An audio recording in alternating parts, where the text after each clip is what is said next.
Olá, quarto ano, boa tarde. Hoje nós vamos continuar a nossa aula de História e o tema da aula de hoje é as primeiras civilizações, o Egito Antigo. Então, após o homem conseguir dominar a agricultura e o pastoreio, as aldeias começaram a crescer e formar as cidades, tá bom? As cidades que construíram em torno do Rio Nilo se juntaram em um estado chamado o Egito Antigo, ou também conhecido como Império Egípcio, tá?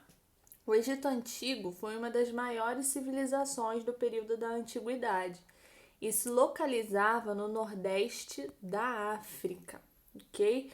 Onde hoje estão os países do Egito, do Sudão, da Eritreia, tá bom? Aí, ó, Etiópia, perto ali no continente africano, ok? Essa civilização se construiu entre dois desertos, ok? Mas como foi possível uma civilização se estabelecer no meio de uma área de desertos? Bom, isso só foi possível porque eles souberam aproveitar o rio Nilo, que passava bem no meio, tá bom? Das duas cidades ali, ó, no meio da região do Egito, tá? Então, graças ao rio Nilo, eles conseguiam fazer as suas atividades e extrair vida, tá bom? Em meio ao deserto. Então, o que acontece?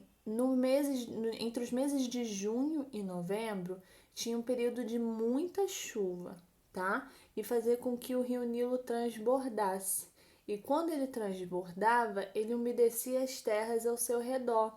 E isso fazia com que a terra estivesse pronta para plantação. Então, por isso, eles conseguiram sobreviver mesmo nessa área de deserto, por causa do rio Nilo, ok? Então, ó, como as terras ao redor do rio Nilo eram muito boas para plantação, a civilização egípcia se organizou a partir da agricultura nessa região, tá bom? A civilização egípcia é marcada pela domesticação de animais e pela construção de canais de irrigação, ok? Fazendo então com que os grupos deixassem de ser nômades, lembra que a gente já falou, né? Que eles saíam dos seus locais e agora eles se tornavam cada vez mais sedentários. Eles tinham agora moradias fixas, não precisavam ficar saindo de um lado para o outro, ok? Por volta do ano de 3100 a.C., o rei Menés do Alto Egito conquistou as terras do sul do Egito e unificou os dois reinos, formando o Império Egípcio, ok? Essa nova organização criou um sistema de governo que era liderado pelo faraó, que era considerado o próprio Deus, tá? E essa divindade dava a ele condição de chefe de estado e comandante militar e juiz supremo, ou seja, ele tinha todas as funções do império, tem?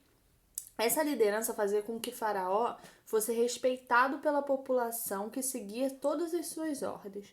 Os camponeses eram convocados a trabalhar nas grandes obras públicas feitas no Egito, como as pirâmides e as esfinges, que são essas daí que estão aparecendo nas imagens, ok? E o que acontece? Essas pirâmides também eram construídas com o objetivo de ser o túmulo, tá? Elas eram construídas para serem o túmulo de Faraó. Dentro delas ficavam as tumbas dos faraós, ok?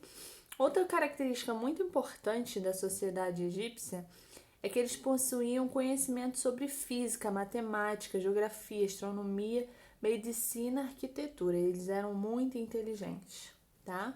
E todas essas habilidades permitiram a realização de grandes construções, essas que a gente acabou de falar, né? As pirâmides e as esfinges, mesmo com tecnologias não tão avançadas, ok? Além de toda essa civilização, né, que os egípcios antigos construíram, eles tinham um sistema de escrita que se chamava hieróglifos, que são essas imagens aí, ó, esses desenhos na parede, tá? São os desenhos, esses hieróglifos são desenhos que representavam palavras. Então, eles não tinham a grafia como a nossa, né? Por letras, mas sim por desenhos, que são esses daí, os hieróglifos. Ok, pessoal? Essa foi a aula de hoje, espero que vocês tenham entendido e a gente se vê na próxima aula. Um beijo e até mais!